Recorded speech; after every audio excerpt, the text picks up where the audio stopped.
There's no credible evidence that the CIA or mob or any of these groups was involved in the assassination. Nothing.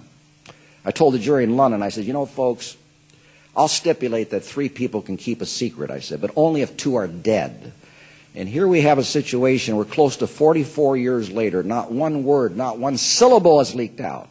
Why? Because there's nothing to leak out. Secondly, all there is this naked speculation. Secondly, there's no evidence that Oswald ever had any association or connection with any of these groups.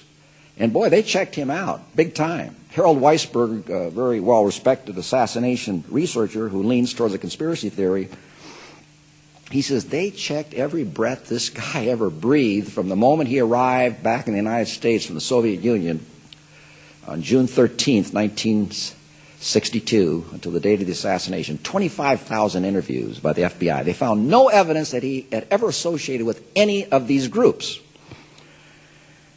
Number 3, assuming for the sake of argument that one of these groups decided to kill Oswald. I reject that completely out of hand. It belongs in a Robert Ludlum novel and nowhere else.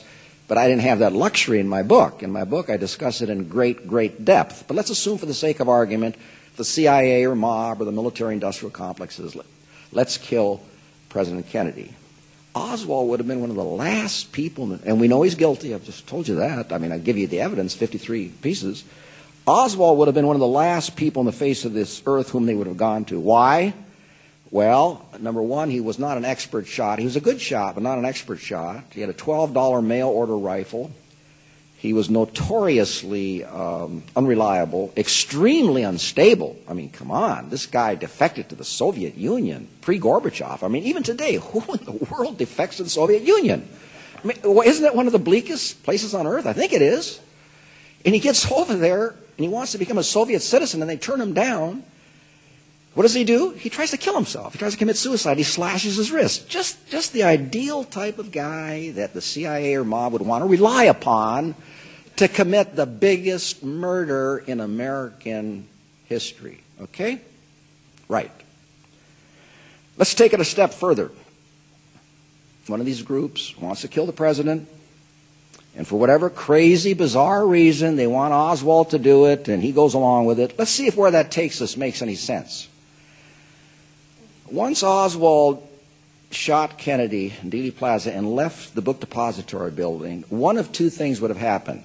Let me tell you the least likely thing first. The least likely thing is that there would have been a car waiting for him to help him escape down to Mexico or wherever. Certainly the conspirators would not want their hitman to be apprehended and interrogated by the authorities. That's the least likely thing that would happen. The most likely thing, by far, you folks are all intelligent people, and I think you know exactly what I'm going to tell you now. The most likely thing by far, if the CIA or mob got him to kill Oswald for them, you know there would have been a car waiting for him to drive him to his death. You know that would have happened. And yet Oswald's out on the street with $13 in his pocket trying to flag down buses and cabs. That fact alone shows you there was no conspiracy. I mean, even the presidential motorcade that drove beneath the window, the 6th floor window where Oswald was, that motorcade wasn't even determined until November 18th, 4 days before the assassination. Does any rational person believe that the CIA or mob would conspire with Oswald to kill the president within 4 days of his coming to Dallas?